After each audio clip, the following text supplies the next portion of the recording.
అందరికీ నమస్తే ఫ్రెండ్స్. మనం హైదరాబాద్ ఎంటర్ అయిన తర్వాత మనకి డెస్టినేషన్ అయితే 35 కిలోమీటర్స్ అయితే చూపిస్తుంది మోతీనగర్. మనకి వనస్థలిపురం నుంచి మోతీనగర్ కి వెళ్లే దారి మధ్యలో 65% మనం మెట్రో కిందనైతే ప్రయాణం ఉంటుంది. ఆ మెట్రో కింద మనం వెళ్ళేటప్పుడు దాదాపు మనకి దారిలో తగిలేటువంటి మెట్రో స్టేషన్స్ చాలా వరకు తగులుతాయి.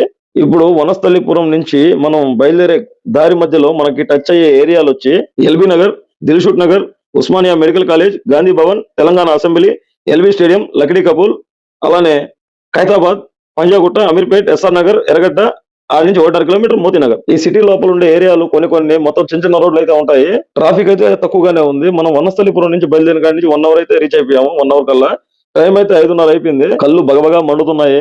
నిద్రైతే లేదు, నిద్రైతే వస్తుంది బాగా. మనం డెస్టినేషన్ కి వచ్చామని చెప్పి నేను ఏదో సంబరపడిపోయా. ఇక్కడికి వచ్చిన తర్వాత ఇది పెళ్లి కూతురిలో బండ్లు తెచ్చిన ముఖ్యమైన వస్తువులు అలాంటివి ఏమైనా ఉంటే వాళ్ళ ఇంటికాడ దింపేసి వచ్చిన బంధువులందరినీ మండపానికి అయితే తీసుకెళ్ళాలి. అక్కడ వాళ్ళ ఫ్రెష్ అప్ అయ్యి వాళ్ళ కార్యక్రమాలు చూసుకుంటారు. ఫ్రెండ్స్, కొత్తగా చూస్తున్న వాళ్ళు మన ఛానల్ అయితే సబ్స్క్రైబ్ చేసుకోండి. బై బై, జై హింద్.